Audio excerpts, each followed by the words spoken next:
இந்த இடத்துல சித்தர்கள் வசிக்கிறாங்க அப்படின்னு சொன்னதும் எல்லோருடைய மனதிலுமே என்ன எண்ணம் எழுதுனா, சித்தர்கள் அப்படின்னா ஜடா முடியோட தாடிலாம் வச்சுக்கிட்டு இந்த ருத்ராட்ச மாலையெல்லாம் அணிஞ்சுக்கிட்டு கையில் ஒரு குண்டலத்தையும் வச்சுக்கிட்டு உக்காந்துட்டு இருப்பாங்க அப்படிங்கிற எண்ணம் வந்துடுது.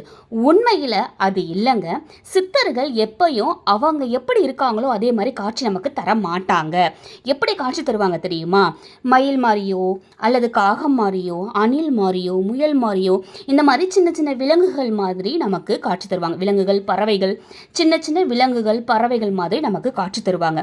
என்னங்க நீங்கள் எப்படி சொல்கிறீங்க? அப்புறம் அப்படின்னா நம்ம கண்ணில் படுற காக்கா அணில் எல்லாருமே சித்தர்களா அப்படின்னு கேட்டால் அப்படி இல்லைங்க. இதில் ஒரு சூட்சமம் இருக்குது. அது என்ன அப்படின்னு பார்த்தீங்கன்னா, இந்த மாதிரி நீங்கள் பார்க்குற சித்தர்கள் கொஞ்சம் வித்தியாசமாக உங்கள் கண்ணில் படுவாங்க. அதாவது நம்ம சாதாரணமாக பார்க்குற விலங்குகள் மாதிரி இல்லாமல் அவங்க ஏதாவது ஒரு விதத்தில் மாற்றமாக தான் இருப்பாங்க. அது நமக்கே புரியும். என்ன இது வித்தியாசமாக இருக்கே, இந்த அணிலோட வால் என்ன வித்தியாசமாக இருக்குது அப்படின்னு நமக்கு தோன்றுங்க. அவர்கள் தான் சித்தர்கள். இப்படி தான் சித்தர்கள் நமக்கு காட்சி தருவாங்க. பலவிதமான சிவன் கோவில்கள், அதாவது பழமையான சிவன் கோவில்கள், அது மட்டும் இல்லாமல் பழமையான நிறைய கோவில்களில் கண்டிப்பாக சித்தர்கள் அங்கே வசிப்பாங்க. இப்படி தான் அவங்க உங்களுக்கு காட்சி தருவாங்க. இதை உங்களுடைய உள்ளுணர்வால் உணர்ந்தால் மட்டும்தான் இது புரியும். உங்களுடைய மனமானது தெளிவாகவே உங்களுக்கு சொல்லும், இந்த காகம் ஏன் இப்படி வித்தியாசமாக இருக்குது, இதனோட கண் ஏன் இப்படி இருக்குது, இந்த அணிலுடைய வால் ஏன் இப்படி இருக்குது, ஏதோ ஒரு மாற்றமாக இருக்கே அப்படின்னு உங்கள் உள் மனசே சொல்லுங்க. அதே போல் நீங்கள் பார்க்குற அந்த உயிரினமானது அங்கேயே இருக்காது. உங்கள் கண்ணில் பட்டு உங்களுடைய கண்ணை சிமிடுறதுக்குள்ளே அந்த இடத்த விட்டு போயிடும். இப்போதான் நீங்கள் பார்த்தோம் காணமே அப்படின்னு உங்கள் மனசை தேட வைக்கும். என்னுடைய அனுபவத்தை உங்களோட பகிர்ந்துக்கிறேன். இந்த மரத்தில் நான் எப்படி பார்த்தேன்னா, ஒரு அணில் வால் காவி நிறத்தில் பளபளன்னு இருந்துச்சு. வித்தியாசமாக இருக்கே, நான் பார்த்து மொபைலை ஆன் பண்ணுறதுக்குள்ளே அது அங்கே இல்லைங்க. அது எங்கே போச்சு எப்படி போச்சுன்னு எங்களுக்கு தெரியாது. சுற்றி சுற்றி நாங்களும் பார்த்தோம், ஆனால் இல்லை.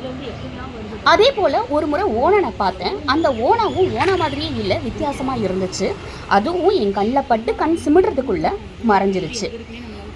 இந்த மரத்தை பற்றி உனக்கு எப்படி தெரியும் அப்படின்னு கேட்டிங்கன்னா, என்னுடைய சின்ன வயசில் ஒரு தாத்தா தாடிலாம் வச்சுக்கிட்டு ருத்ராட்ச மாலையெல்லாம் அணிஞ்சுக்கிட்டு அங்கே உட்கார்ந்துருப்பார். அவர்கிட்ட நான் பேசுவேன். என்கிட்ட என்ன பிஸ்கெட்ஸ் இருக்கோ என்ன இருக்கோ அந்த வயசில் நான் அவருக்கு கொடுப்பேன். அப்போ அவர் சில விஷயங்களெல்லாம் எனக்கு சொல்லியிருக்காரு. அதில் ஒரு விஷயம் தாங்க இது. பாம்பு 2 பாம்பு பின்னி பணிஞ்சிருக்கும் இல்லையா, அதே மாதிரி அது பின்னி பிணைஞ்சிருந்தால் எவ்வளோ அந்த சக்தி அதிகமோ, எவ்வளோ அற்புதமான ஒரு விஷயமோ, அதே மாதிரி தான் இங்கே ஆலமரமும் அரச மரமும் ஒன்றோட ஒன்று பின்னி பிணைஞ்சிருக்கும். இது ஒரே இதுவாக தெரியும், ஆனால் 2 மரங்கள் இதில் இருக்குது. ஒன்று ஆலமரம், ஒன்று அரச மரம். நீங்கள் பார்த்தா தெரியும், ஆலமரத்தோட விழுதும் இருக்கும், அரச மரத்தோட பழங்களும் இருக்கும். சின்ன போதில் என் தாத்தா பாட்டி காலத்துலேருந்தே இருக்கிற மரம். நான்லாம் சின்ன போதில் இதெல்லாம் சுற்றி சுற்றி விளையாடுவேன். அப்பத்துலேருந்து இது இப்படி தான் இருக்குது. இன்னும் பெருசாக இருக்குது, அவ்வளோதான்.